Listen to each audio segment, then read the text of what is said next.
Comme toujours, tout est fait pour la diversion et la distraction, et ça fonctionne.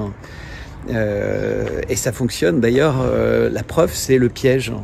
Macron dit, vous voyez, vous parlez d'un sachet de drogue, vous parlez d'une gifle, vous parlez de plein de choses stupides et vous parlez pas de l'actualité. Et quand il fait ça, eh bien, toutes les personnes un peu raisonnables se disent, bah, finalement, il a raison. Tous les dissidents sont vraiment des cons, en fait. Ils s'attachent à des détails, alors qu'en ce moment, il y a la loi sur l'euthanasie. Il y a les discours dans lesquels Macron parle de la France comme la fille naturelle de la République, ce qui veut dire la bâtarde de la République. À l'inverse, les Russes, effectivement, en parlent, mais pour montrer à quel point tout ça c'est exploité, parce que évidemment les gens se disent toujours maintenant à l'époque de l'internet c'est faux, d'abord parce qu'ils n'ont pas le temps d'aller regarder tous les posts, toutes les informations sur X, mais surtout parce que ça les rassure en fait d'imaginer que des choses aussi aberrantes n'existent pas. Enfin, vous imaginez cette personne qui est quand même vraiment âgée et qui se bat comme un Mike Tyson en dentelle, qui frappe devant les caméras pour une visite officielle, juste comme par hasard quand la porte s'ouvre. Évidemment, il y a des gens qui regardent, qui disent « Oh, le body language, il a l'air d'être surpris, il a l'air de machin ». Mais évidemment, il a l'air d'être surpris. Comme les vidéos qui sortent au moment des Jeux Olympiques ou d'un tournoi de foot, où elle lui parle de chocolat et d'être un gentil petit garçon, etc. Et vous voyez, il y a quelque temps, les gens se disaient « Oh, c'est Schwab qui tire les ficelles, c'est Alexis Kohler qui tire les ficelles. » c'est Rothschild qui tire les ficelles, c'est je ne sais pas qui tire les ficelles. Et puis, plus le temps passe, plus ceux qui suivent vraiment, ceux qui écoutent vraiment, voient qu'il n'y a que lui qui tire les ficelles. C'est lui qui pilote Zelensky. C'est lui qui trouble et qui trompe Donald Trump. C'est lui qui essaye de contraindre Vladimir Poutine à la faute. C'est lui, sans cesse, lui. Alors voilà, les Russes s'intéressent à d'autres sujets. Les Russes envoient des équipes pour me filmer. Alors à chaque fois, vous voyez la qualité des images, etc.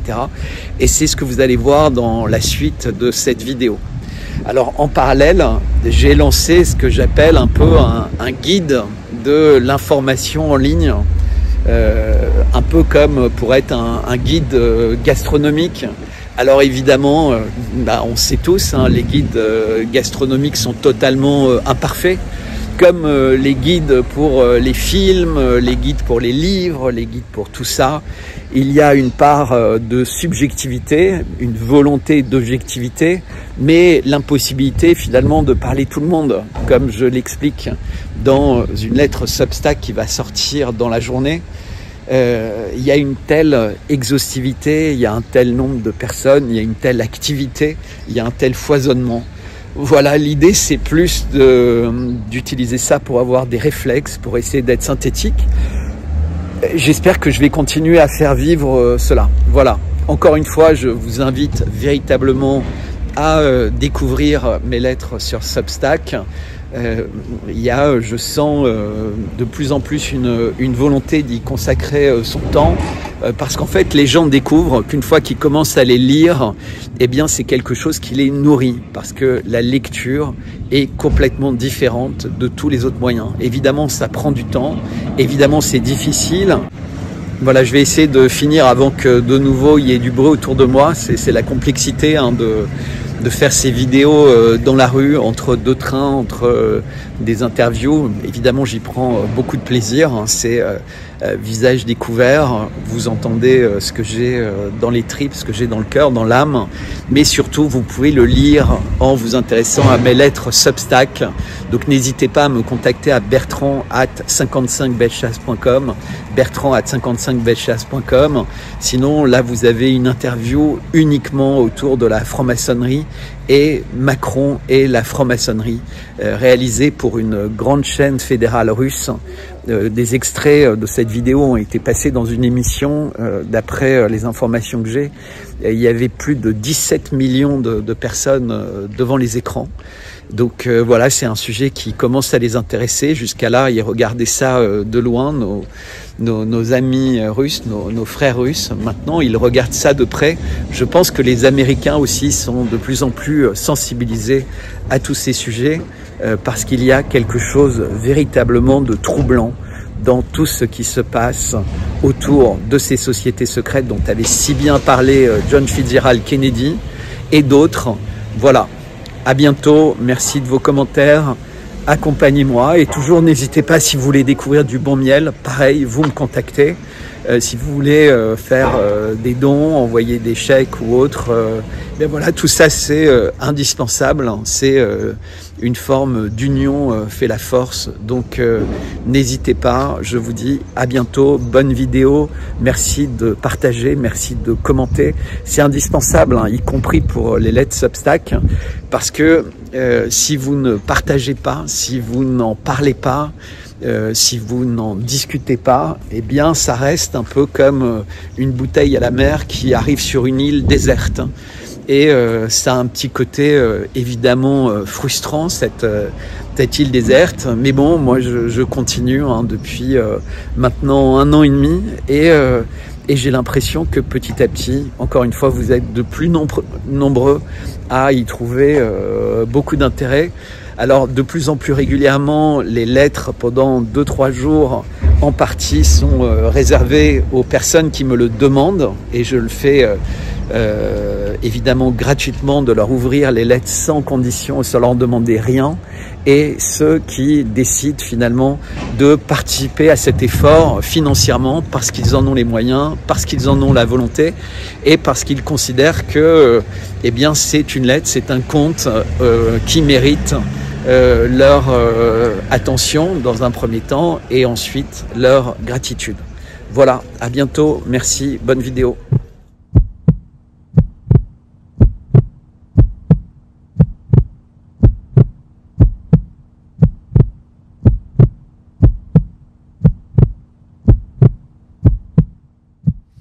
Alors, peut-être avant même de répondre à votre question, il faut rappeler que Emmanuel Macron a été élu en 2017. Et dès son élection, dès son premier discours comme président, il a choisi comme cadre de parler devant la pyramide du Louvre. Et la pyramide est véritablement le symbole par excellence de la franc-maçonnerie. Et non seulement il a parlé et il a fait son discours devant la pyramide du Louvre, mais il l'a fait avec un éclairage qui donnait l'impression qu'au sommet de la pyramide, il y avait un œil. Et donc, dès son intronisation, puisqu'Emmanuel Macron n'est pas comme tous les autres présidents de la Ve République, arrivé pour son transfert de pouvoir entre le président précédent et lui-même, donc entre François Hollande et lui-même un lundi matin, il a demandé à ce que ça se passe un dimanche. Donc Emmanuel Macron, un dimanche, quelque part, a été couronné par la franc-maçonnerie, comme si c'était la fin définitive de ce qu'a pu être la France, de ce qu'a pu être le Louvre, qui était la maison des rois français, et un couronnement donc d'Emmanuel Macron. Donc la boucle est bouclée quand il va se présenter devant le Grand Orient de France pour faire un discours durant lequel il a insisté sur la loi de 1905 en France sur la laïcité. Et donc, alors que tout ça se passe pendant la période de Pâques, que Emmanuel Macron n'a pas souhaité de joyeuses Pâques aux Français, mais qu'il était aux obsèques du pape François, qu'il a rencontré 6 fois pendant son mandat, il n'a pas souhaité de joyeuses Pâques et il immédiatement parle de la laïcité. C'est-à-dire dit, non, la France n'est pas la fille aînée de l'Église catholique, ce qui est la phrase officielle. Il a dit pendant son discours une phrase extrêmement marquante, il a dit « La France est la fille naturelle de la République ». Or, en français, la fille naturelle, ça veut dire la bâtarde, ça veut dire qu'elle n'a pas de père, ça veut dire que sa mère est une pute, donc ça veut dire que la France est une fille de pute. Et les mots ont vraiment du sens. Non seulement il l'a dit dans son discours, mais il a repris cette phrase dans un tweet sur X. C'est-à-dire qu'Emmanuel Macron a écrit « La France est la fille naturelle de la République ». Et je vous invite à regarder dans un dictionnaire ce que ça veut dire. Et cette formule date de Napoléon. Napoléon qui était un des derniers résistants contre la franc-maçonnerie. D'ailleurs, Napoléon résistait contre la franc-maçonnerie et l'usure. Et qu'est-ce que Macron a également dit? Il a dit « Vous les francs-maçons, vous pouvez être extrêmement fiers de toutes vos réflexions sur la fin de vie, sur l'euthanasie. » Parce qu'Emmanuel Macron avait à peine fini de mettre l'interruption volontaire de grossesse dans la Constitution française, qu'immédiatement, il a annoncé que son prochain grand projet, c'était la fin de vie, l'euthanasie. Et ce qui est en train de passer en loi sur l'euthanasie est absolument le cauchemar de tout le monde, puisque cette euthanasie sera également ouverte aux jeunes. L'euthanasie en France ne sera pas réservée aux personnes âgées, elle sera ouverte aux jeunes. Et donc, en pleine période pascale, en période de résurrection du Christ, que fait Emmanuel Macron? Il donne le pouvoir à la société de tuer des personnes qui ne sont coupables de rien. La société s'octroie le droit de tuer certains de ses membres. Et donc, ça s'est passé devant la franc-maçonnerie. Devant les mêmes, il a annoncé que comme ils étaient attaqués, de la même manière que les Juifs et de la même manière que l'antisionisme, Macron nous annonce que les lois suivantes seront des lois sur la censure et après ces lois sur le harcèlement, des lois sur l'antisionisme et la critique des sociétés secrètes comme la franc-maçonnerie.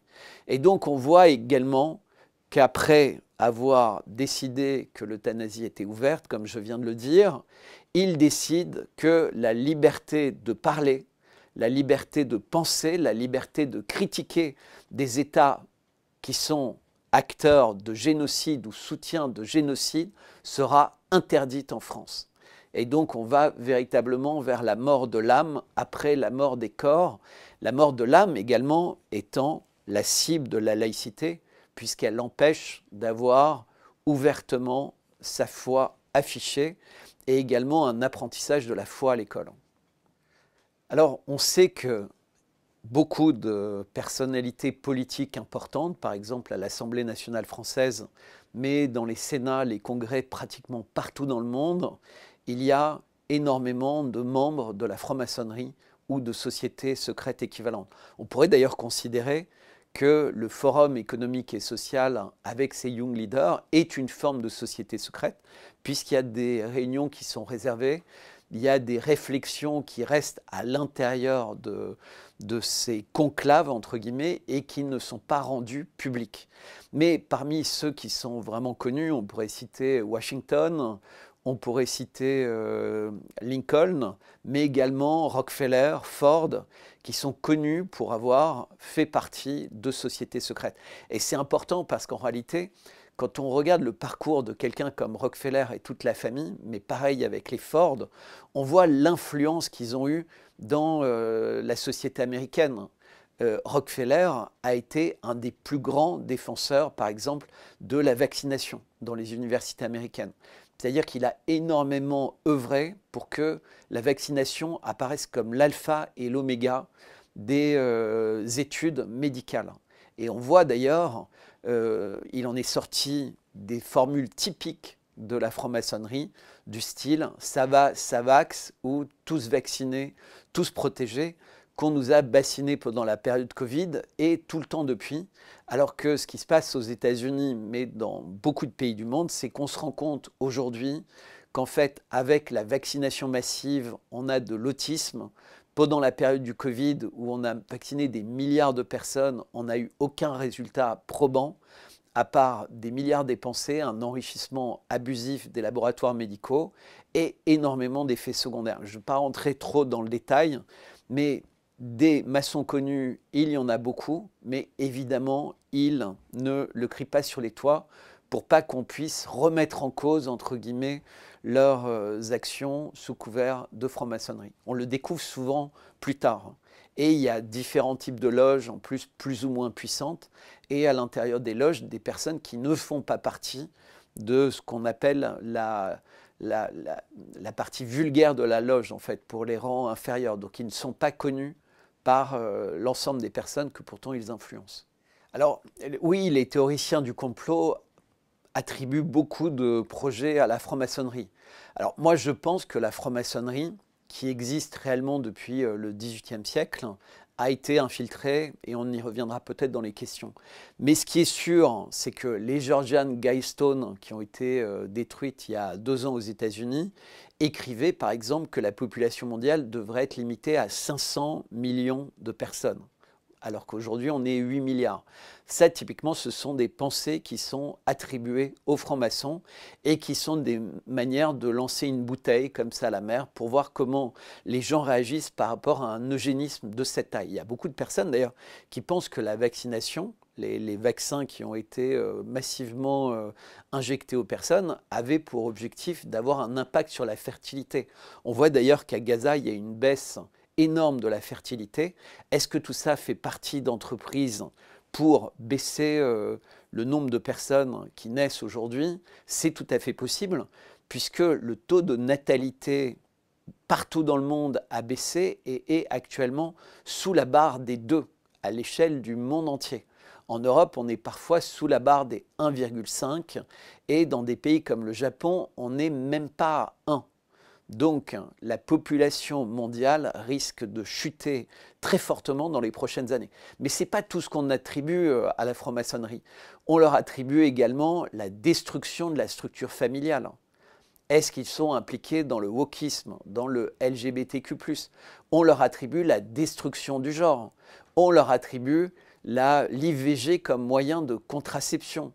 On leur attribue énormément de rôles par rapport à ce qui est finalement la destruction de l'âme humaine.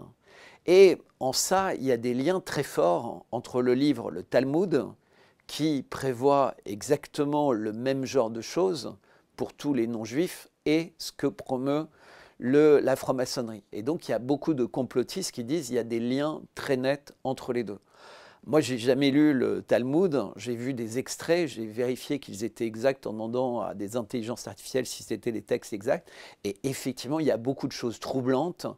Et dans la manière avec laquelle la franc-maçonnerie a agi, depuis la laïcité jusqu'à aujourd'hui, ce rôle dans les lois sur l'euthanasie, j'ai pas de mal pour comprendre qu'on ne partage pas du tout la même foi, puisque moi je suis catholique et la franc-maçonnerie, c'est vraiment l'antichrist.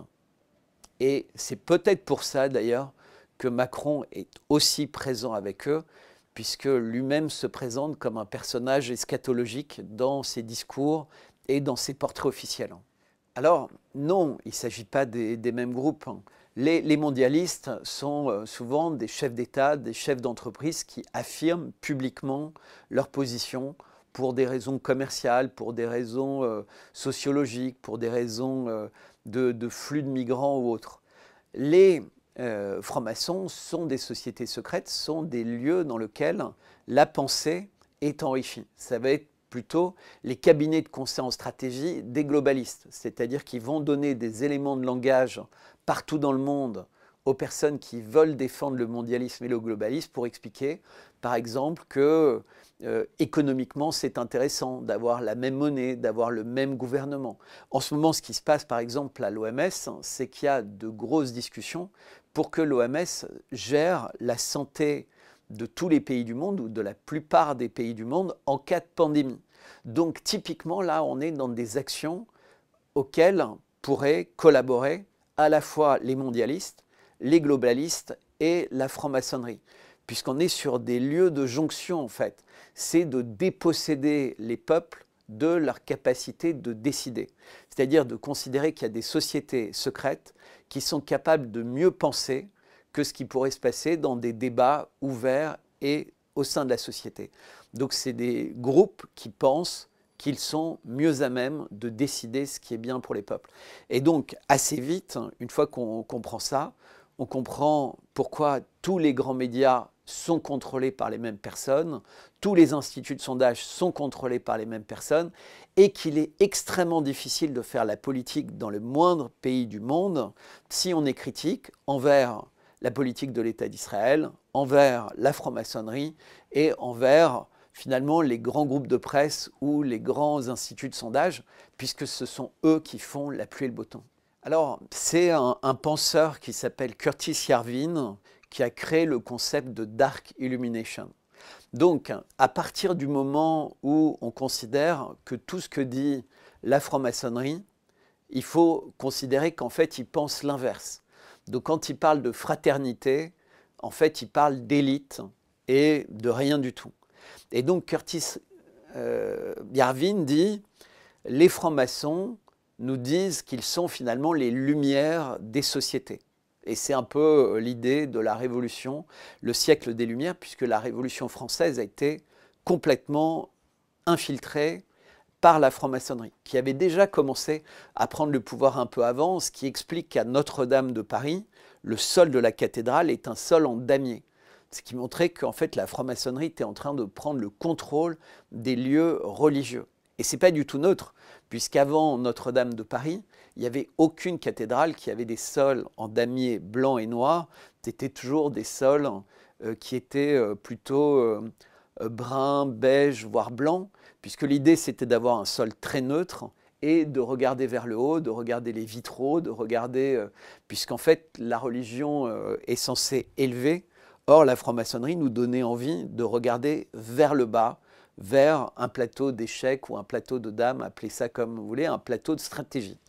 Et donc, J.D. Vance, par exemple, et d'autres ont redécouvert la parole du Christ. Et donc, eux-mêmes ont peut-être, comme énormément de monde aux États-Unis, puisqu'il y a plusieurs millions de personnes aux États-Unis qui font partie plus ou moins sérieusement de la franc-maçonnerie, s'est rendu compte qu'en fait, il avait été manipulé dans un système qui était destructeur de la foi, qui était destructeur de l'humain et qui était destructeur de tout. Et donc, il se caractérise comme un reborn. Ils appellent ça les reborn dans le Christ. C'est aussi ce que dit de lui Donald Trump. Il dit qu'il y a eu deux étapes. Il y a eu petit 1, sa femme, et petit 2, son attentat raté. Et donc, ces gens-là, en fait, se réintéressent à Dieu, se réintéressent au Christ, se réintéressent à Marie, mais n'ont pas de critique, par exemple, par rapport au Coran, par rapport à Mohammed. Ils ont juste des critiques par rapport à des gens qui veulent nous séparer de ça. Faire disparaître les valeurs de la famille, privilégier l'IVG, l'euthanasie, etc. Et donc on a ce conflit en fait très fort maintenant entre les Dark Illumination, donc qui sont des gens qui s'opposent à la franc-maçonnerie, et donc ils ont choisi une étiquette en inversion par rapport à la franc-maçonnerie pour dire eux nous illuminent peut-être, mais ils nous illuminent de façon sombre et réductrice. Alors la version officielle, c'est de dire qu'il y avait une franc-maçonnerie avec les bâtisseurs de cathédrales et qui était une franc-maçonnerie entrepreneuriale. C'était un jeu où on partageait les savoir-faire, puisque pour construire une cathédrale sans intelligence artificielle, sans les machines d'aujourd'hui, évidemment, il y avait beaucoup de secrets qui n'étaient pas connus d'un grand monde, et donc la franc-maçonnerie était le lieu où ces savoir-faire se réunissaient. Et par exemple, Notre-Dame de Paris, je ne parle pas du sol de Notre-Dame, mais avait été bâti avec des gens qui étaient de ce groupe dit des francs-maçons. D'où l'équerre, le fil d'arpenteur, etc. Mais ils ont été infiltrés. Et pourquoi ils ont été infiltrés? Parce qu'en fait, toutes ces sociétés secrètes étaient des sociétés puissantes avec des gens importants, des gens influents, donc des architectes, des maires, des personnes qui avaient un rôle dans la société qui était au quotidien, en fait, en interaction avec les peuples. Et donc, il y a des courants ésotériques, il y a des courants même babyloniens d'adorateurs du diable qui auraient infiltré les sociétés secrètes. Et pourquoi elles ont fait ça? Parce que dans l'histoire, il y a des communautés qui ont essayé de prendre le pouvoir dans les différents pays et invariablement les personnes connues et puissantes de ces pays, soit l'aristocratie, soit le roi lui-même, soit les notables, et dans les notables, évidemment, il y a les architectes, les prélats d'église, etc., rejetaient ces personnes qui essayaient de s'infiltrer et de prendre le contrôle. Eh bien, en infiltrant la franc-maçonnerie, ces adorateurs du diable, ces gens ésotériques, ces gens déconnectés de Dieu et qui avaient peut-être des intentions néfastes, en réalité sans doute, se sont dit on va débrancher, on va compromettre les seules personnes qui peuvent nous empêcher de prendre le pouvoir. Et donc dans tous les pays, ils ont créé ou infiltré en fait toutes les sociétés qui existaient et qui étaient comme des barrières de gens sages, de gens de foi, etc. Et c'est ce qui s'est passé évidemment en France, ce qui passait en Europe, et ce qui s'est passé encore plus facilement aux États-Unis, puisqu'aux États-Unis, il y a eu le génocide des Indiens, et c'était un pays, une nouvelle-Sion, qui était entièrement libre de tout, et dans lequel ces gens-là, avec les Mormons ou d'autres, ont pu vraiment prendre le contrôle du pays. Et ce qui a sauvé le pays, c'est qu'au moment de la rédaction de la Constitution, par chance, ceux qui ont été les rédacteurs ont accepté de donner en numéro 1 la liberté de parole et de penser, et en numéro 2 la liberté de porter des armes pour renverser un tyran qui éventuellement pourrait priver le peuple de cette liberté de parole. Et c'est très important parce qu'aujourd'hui on voit que la franc-maçonnerie, elle essaye de censurer au niveau de l'État toutes les pensées divergentes. Pour l'instant, ça résiste aux États-Unis. Combien de temps ça va résister, on ne le sait pas. Mais il y a véritablement cette guerre qui est opérée et qui est opérée très largement par ces sociétés qui sont, à mon avis, à l'origine bien pensantes, mais qui ont été détournées de leurs objectifs. Alors il y a plein de courants en même temps, parce que les courants anglais étaient peut-être pas du tout avec les mêmes intentions que les courants français, que les courants écossais, que les... Enfin bref, donc c'est très très compliqué. Il n'y a pas de généralité, ni de généralité aujourd'hui.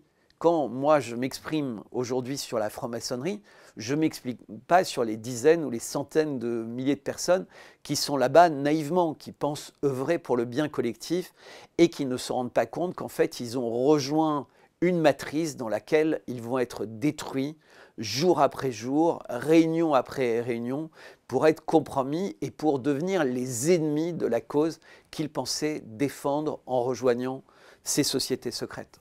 Alors, ils ont joué un rôle central mais dissimulé depuis toujours. Et c'est la force des sociétés secrètes, c'est la force des infiltrations, c'est qu'en réalité, ils se parlent eux-mêmes. Quand je vous dis que Macron parle devant la pyramide du Louvre le jour de sa prise de pouvoir, il y a beaucoup de gens qui disent « mais non, arrête, ça n'a rien à voir avec la franc-maçonnerie, il a trouvé que c'était un joli endroit, etc. etc. » En fait, tous les francs-maçons du monde comprennent le message. Mais 90% des gens trouvent juste que c'est une belle image. Donc, c'est à la fois montré et invisible, parce que c'est gros. Eh bien, on a la même chose. La Révolution française, par exemple, la Déclaration universelle des droits de l'homme et du citoyen. Quand vous regardez le format avec lequel elle est écrite, vous verrez qu'il y a ce fameux sol pyramidal, il y a les deux colonnes, plus une troisième colonne, et le dôme pyramidal. Pas le dôme pyramidal, la forme pyramidale au sommet. Mais également, il y a cette illumination, entre guillemets, le symbole maçonnique, c'est-à-dire que tout ce qui est maçonnique est présenté dès la Déclaration des droits de l'homme et du citoyen. Je dis juste, entre parenthèses, que cette déclaration commence par un mensonge, puisqu'elle est de dire que les hommes naissent et demeurent libres et égaux en droit, ce qui est évidemment faux. On le voit bien tous les jours au quotidien. Il y a des gens qui sont pauvres, il y a des gens qui sont forts, il y a des gens qui habitent loin de leur travail, il y a des gens qui habitent près, il y a des gens qui travaillent peu et qui gagnent avec des héritages ou autres, et des gens qui doivent travailler beaucoup et qui ont du mal à survivre. Donc ce n'est pas vrai. Il n'y a pas d'égalité de naissance et il n'y a pas d'égalité de droit. D'ailleurs, il n'y a même pas d'égalité entre les hommes et les femmes, entre les adultes et les enfants et les personnes âgées. Mais ça ne s'arrête pas là. Il y a eu également au niveau de Vatican II. Il y a eu toute la chute des royautés pratiquement partout dans le monde. Il y a eu énormément de grands moments dans l'histoire de l'humanité où clairement on peut voir les empreintes digitales de la franc-maçonnerie. Et il faudrait creuser pour voir à quel point la franc-maçonnerie a été influente dans la révolution bolchevique. Parce qu'il y a énormément d'éléments probants qui montrent que la famille royale, les Romanov, sont tombés par le fait de la franc-maçonnerie. Et on peut se poser la même chose, la même question en Angleterre avec les Tudors, le rôle de Cromwell, en Russie avec le rôle de Raspoutine et d'autres, puis ensuite tous ceux qui sont arrivés, puisqu'on avait le même type de théorie. À quel point Marx était connecté, Marx ou Freud, à des loges franc-maçonnes. Ce sont des vraies questions qu'il faut se poser. Les rois, les princes, les tsars, les gouvernements ont tous cherché à l'origine à limiter. Même Napoléon cherchait à limiter l'influence des loges maçonniques. Et il le faisait très nettement, même avec des interdictions ou des rejets. C'est pour ça que c'était des sociétés secrètes. Il était très difficile de surveiller, entre guillemets, tous leurs agissements. Et surtout qu'elles étaient des sociétés secrètes, comme je l'évoquais tout à l'heure, peut-être liées à des cultes babyloniens ou à des héritages khazars infiltrés, donc ces tribus qui étaient dans les plaines d'Ukraine du 7e au XIIe siècle et qui avaient été terrassées par les Russes à l'époque. Donc on a ça, on a leur influence très nette, comme j'évoquais, dans des révolutions, dans Vatican II, dans plein de moments, on voit leurs traces et leurs empreintes. Pourquoi? Parce qu'ils ont été influents dans l'usure. La manière avec laquelle on a accepté, par exemple, la privatisation de la dette, c'est-à-dire que les gouvernements aujourd'hui, plutôt que d'avoir le contrôle de leur monnaie, ont délégué ce travail à des institutions privées. Ce qui fait la ruine des pays et la dépossession des peuples. Et tout ça, ce sont vraiment des logiques de franc-maçonnerie.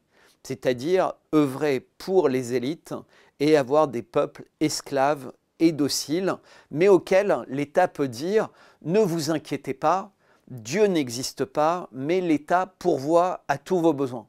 Donc l'État va vous donner la sécurité sociale, l'eau, l'électricité, etc. Donc au début, c'était comme ça. Donc les gens étaient contents, ils étaient dépossédés de beaucoup de choses, mais ils avaient en retour l'éducation nationale gratuite, plein de choses. Sauf qu'aujourd'hui, tout ça, ça n'existe plus. Si on veut prendre la route et rouler dans de bonnes conditions, il faut prendre l'autoroute. Si on veut que les enfants aient une éducation de bon niveau, il faut envisager d'aller dans le privé, voire même de les envoyer dans un autre pays. Pareil pour la santé, pareil pour tout.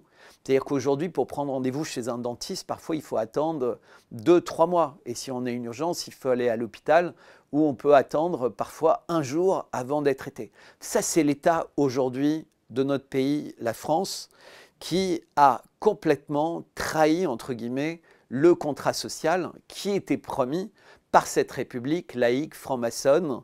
Et il n'y a plus du tout d'ascenseur social. C'est-à-dire que les gens de ma génération, ils avaient l'espoir de progresser. Maintenant, c'est quasiment plus possible, à moins de faire du sport, du TikTok ou de la prostitution sur Internet. Il n'y a plus de perspective, entre guillemets, d'ascension sociale. Et on s'en rend bien compte, en fait. Tous les dés sont pipés, tous les dés sont fermés. Et d'ailleurs, aux États-Unis, il y a un mouvement très fort dans ce sens-là, avec quelqu'un qui s'appelle Kanye West et qui est en train vraiment de ruer dans les brancards contre ces sociétés secrètes, contre ces personnes qu'il accuse de contrôler, entre guillemets, les États-Unis et le destin des Américains.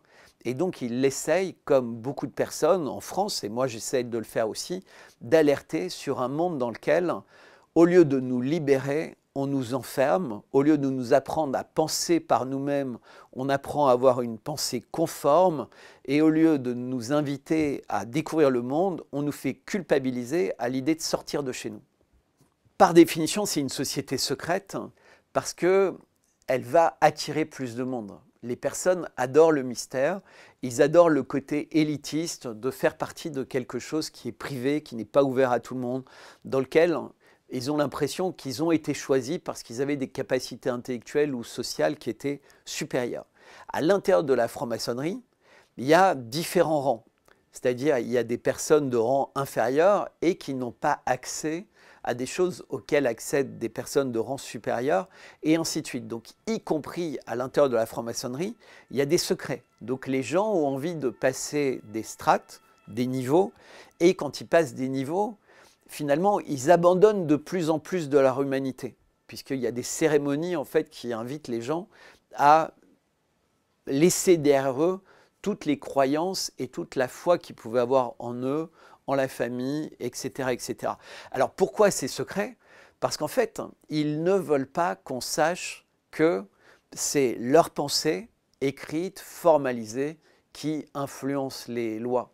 Donc on a les sociétés secrètes recrutent énormément dans les cabinets de lobby, dans les cabinets de conseil en stratégie parmi les meilleurs, mais également les personnes qui sont patrons de restaurants, les médecins, les députés, les sénateurs, les maires, les adjoints maires, toutes les personnes qui ont une influence d'une société vont être approchées par les francs-maçons ou vont être approchées par d'autres sociétés secrètes. Puisque parfois, c'est pas la franc-maçonnerie, c'est l'idéal, puisque vous allez pouvoir vraiment prendre en main la personne et la façonner. Mais parfois, de simples dîners en ville réguliers permettent de contrôler également la manière avec laquelle les gens pensent. En France, on sait à quel point les dîners en ville ont été influents pour permettre à Macron d'être élu et à François Fillon d'être éjecté de la scène politique en 2017. Puisqu'en fait, c'était des dîners auxquels participaient des personnes importantes, des chefs d'entreprise, des journalistes connus, etc. Et ces gens-là, en fait, faisaient en permanence des pactes. Ah oui, non, mais Macron est le seul qui pourra battre Marine Le Pen.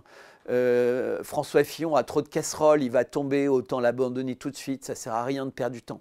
Et tout ça, c'était vraiment des éléments qui étaient structurants pour permettre au chouchou de la franc-maçonnerie, Emmanuel Macron, d'émerger sans avoir à se battre.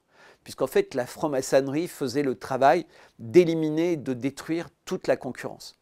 Par les journalistes, par les dîners en ville, par les éléments de langage qui étaient mis sur la place publique, mais sans même se dévoiler, comme si c'était une évidence. Et Netflix, évidemment, Hollywood, tout ça sont des acteurs au service de la franc-maçonnerie. Bien, dans la franc-maçonnerie, parmi les rituels qui sont connus, un des rituels importants, c'est que des apprentis vont par exemple faire un certain nombre de choses avec les yeux bandés. C'est-à-dire qu'ils ne voient pas ce qui se passe, donc d'une certaine manière, ils s'en remettent complètement aux autres. Ils disent: tout ce que vous allez dire, tout ce que vous allez faire, j'ai entièrement confiance. Si vous me donnez quelque chose à manger, quelque chose à boire, quelque chose à faire, quelque chose à dire, je vais le faire aveuglément.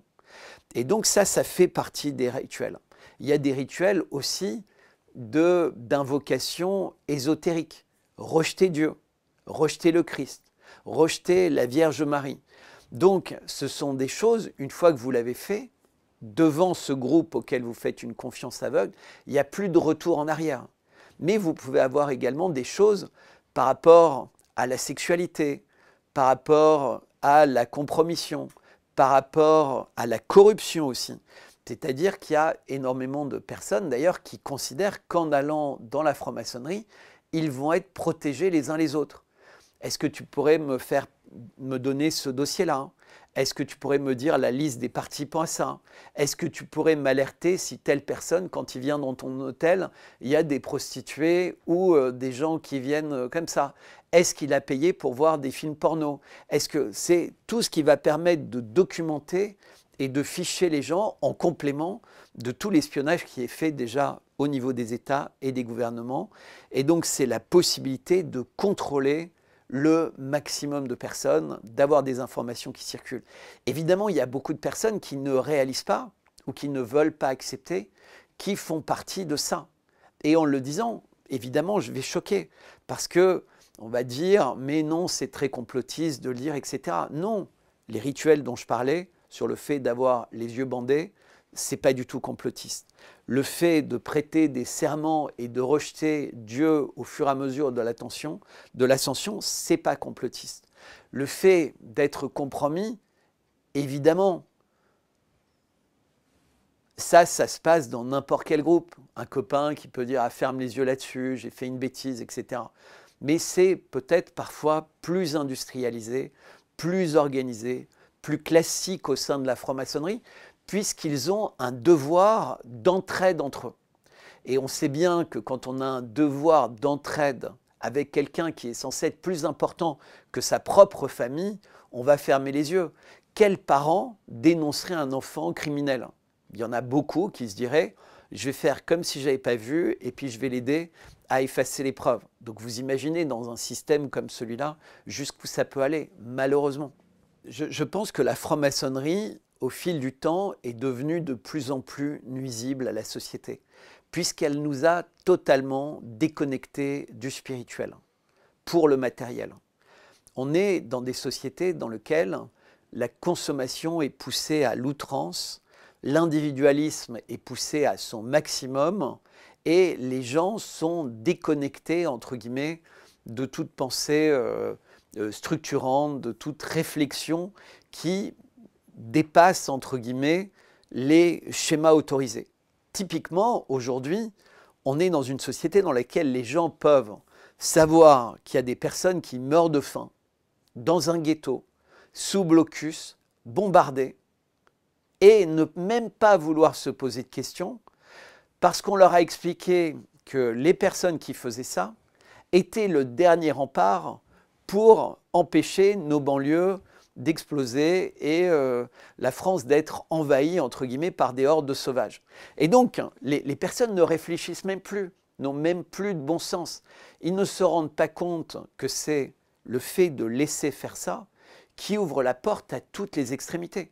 Puisque quelqu'un qui ne porte pas assistance à humanité en danger, donc à des enfants qui n'ont plus à boire, qui n'ont plus à manger, qui peuvent être opérés sans anesthésie, c'est plus un humain. Donc en fait, ils nous ont déshumanisés, mais ils nous ont déshumanisés en bande organisée. Parce qu'en fait, la franc-maçonnerie n'est qu'un des bras armés de cette logique. Il y a énormément, j'évoquais le World Economic Forum, l'influence de certains dirigeants dans des cabinets de conseil, dans des fonds d'investissement, dans des banques, mais également des personnes influentes au sein de religions organisées. Quand le pape François dit « le vaccin est un acte d'amour », on sait et on découvre qu'en fait c'est McKinsey qui lui a dicté, n'empêche qu'il le dit. Et est-ce que la personne de McKinsey était connectée à des francs-maçons ? Est-ce qu'il était connecté à Pfizer, à Moderna ou à un laboratoire comme ça? On ne sait pas et on ne le saura jamais, puisqu'on ne connaît même pas les SMS d'Ursula von der Leyen quand elle discute des milliards avec Pfizer, qui sont des milliards d'argent public, comme si c'était son argent et qu'on parlait d'aller acheter un sandwich pour faire un dîner de travail. On est arrivé dans le ridicule. Mais ce qui est terrible, c'est que ce que je suis en train d'exprimer, quelque part, ça fait de moi quelqu'un de méchant. Alors que je soulève des questions sur des sociétés secrètes qui n'ont pas arrêté de montrer qu'elles laissaient des empreintes digitales néfastes sur des crimes à l'humanité. Et encore une fois, ça ne veut pas dire que les francs-maçons qui appartiennent à ces sociétés secrètes sont coupables. Ça ne veut pas dire que les employés de McKinsey sont coupables. Ça ne veut pas dire que tous les Israéliens sont coupables de ce que fait leur régime.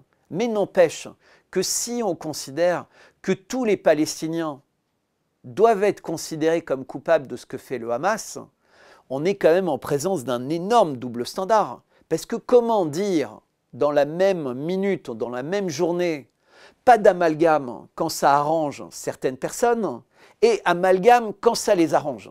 Moi, ça me dérange tout le temps l'amalgame. Et en particulier quand il y a un génocide qui est commis. Eh bien, il l'influence, c'est tout simple.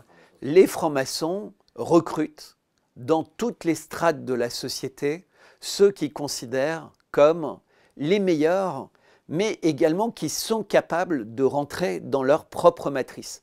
Parce qu'en réalité, ce n'est pas tout d'être quelqu'un d'influent dans la magistrature, quelqu'un d'influent dans la police, quelqu'un d'influent dans un grand cabinet de conseil, il faut aussi que cette personne soit docile et facilement manipulable, ou tellement ambitieuse qu'il va faire une croix sur ses propres valeurs, etc.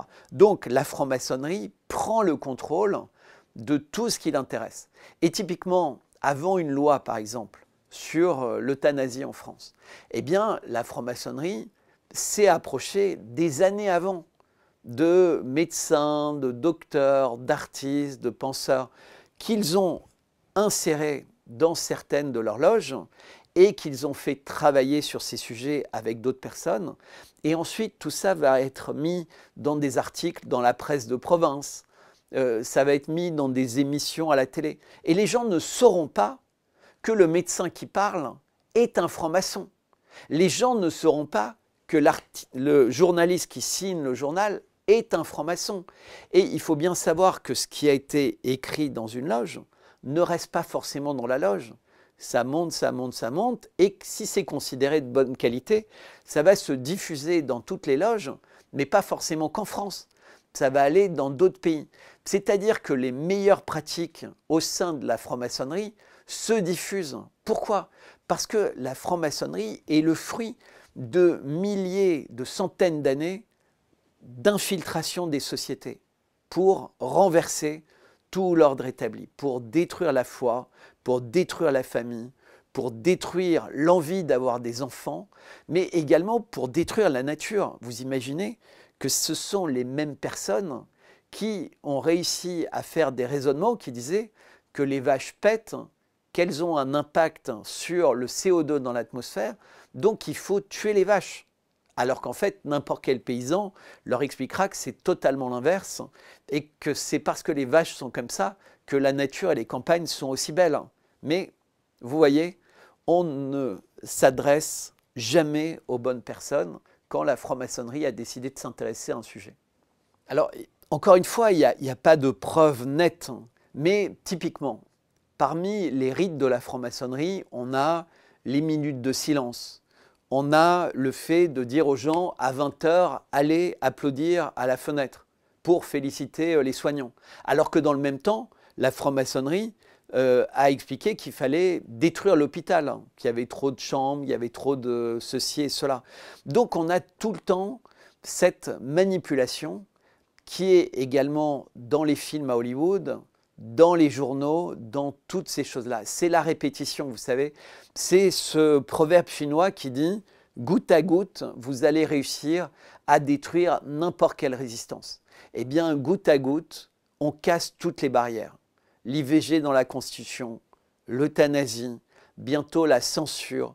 Et c'est toujours avec ces inversions. La paix, c'est la guerre. La maladie, c'est la santé. Genre, il faut être malade pour nettoyer l'organisme, etc. Tout est dans l'inversion, en fait. Et ça fonctionne.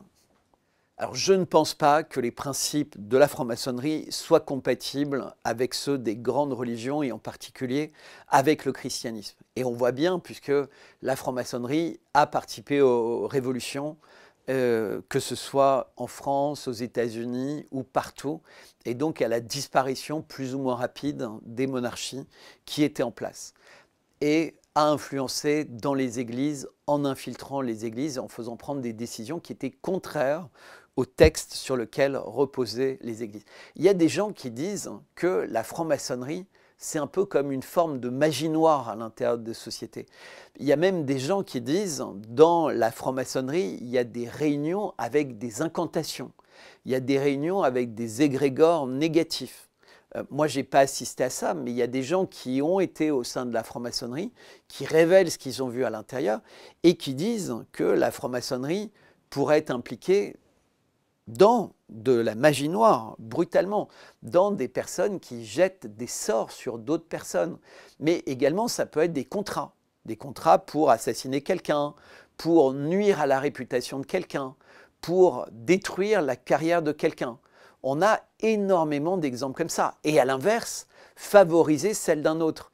C'est-à-dire que la franc-maçonnerie inverserait finalement le rôle divin et serait un espèce de dieu terrestre. La franc-maçonnerie serait le dieu qui décide, entre guillemets, du sort des uns et des autres. Et la franc-maçonnerie n'est pas éloignée de tous les travaux en tout ce qu'on appelle le gain on function, donc tous les travaux en biologie de synthèse. Tout ce qui est fait aujourd'hui pour essayer de reprogrammer l'humain, tout ce qui est fait dans la direction du transhumanisme, de l'intelligence artificielle, est une manière de détruire Dieu. Et il y a même une volonté qui est mise en avant par la franc-maçonnerie, mais également à nouveau par le World Economic Forum, qui est de créer une forme de révolution culturelle et spirituelle pour créer une religion qui soit la même pour tous les humains. Donc il y a la volonté que l'OMS gère la santé de tous les humains, qui est une nouvelle religion qui rassemble tous les humains, qui est un gouvernement mondial qui rassemble tous les humains. On voit bien cette envie de la franc-maçonnerie d'un nouvel ordre mondial globaliste.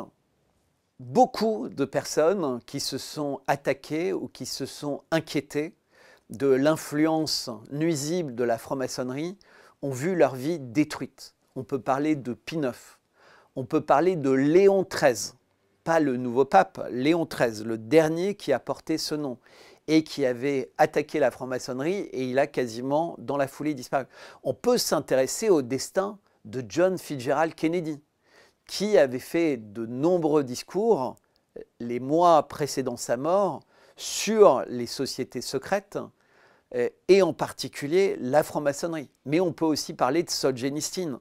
Et en France, on a beaucoup de personnes qui se sont intéressées à la franc-maçonnerie, qui ont creusé le sujet de la franc-maçonnerie et qui ont vu leur vie détruite, qui se sont suicidés dans des circonstances bizarres, qui ont été obligés de quitter le territoire national parce qu'ils se sentaient espionnés, ils se sentaient surveillés, ils se sentaient en danger. Donc, il y a peut-être une part d'irrationnel et de paranoïa chez un certain nombre de personnes, mais dans le cas de Léon XIII, ou dans le cas de John Fitzgerald Kennedy, ou dans le cas de ces moments d'histoire comme la Révolution française et la Déclaration universelle des droits de l'homme, on voit bien que la franc-maçonnerie était actrice et une actrice forte, pas dans un rôle secondaire.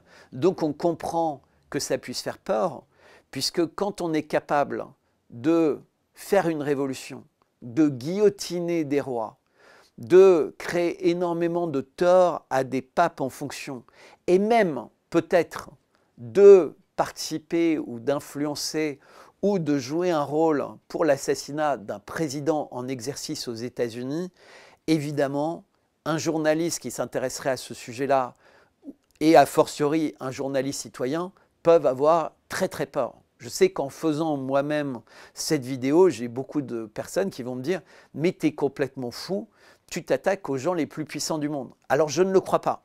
Je pense que les personnes qui m'écoutent voient bien que je n'ai rien contre la franc-maçonnerie en tant que telle. J'ai quelque chose contre ce culte du secret et cette manière de croire qu'une élite peut décider seule du destin de l'humanité. Et contre ça, je lutte et j'espère que les gens qui aujourd'hui sont dans la franc-maçonnerie vont réaliser à quel point ils ont fait fausse route, puisque je pense qu'ils deviennent les rouages d'un système qui adore le diable et c'est pour ça qu'ils rejettent Dieu. Et contre ce système-là, je me battrai tous les jours. Donc je vous remercie de m'avoir donné la parole.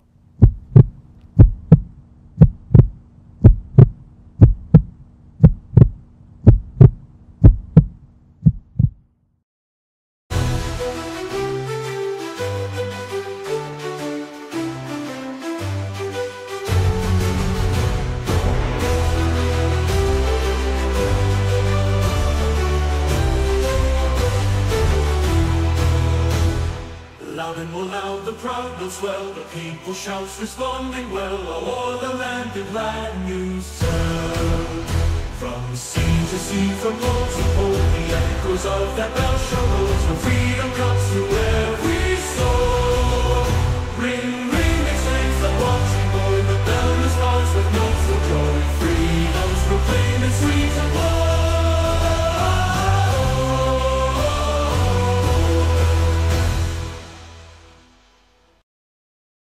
abonnez-vous s'il vous plaît à mon Substack.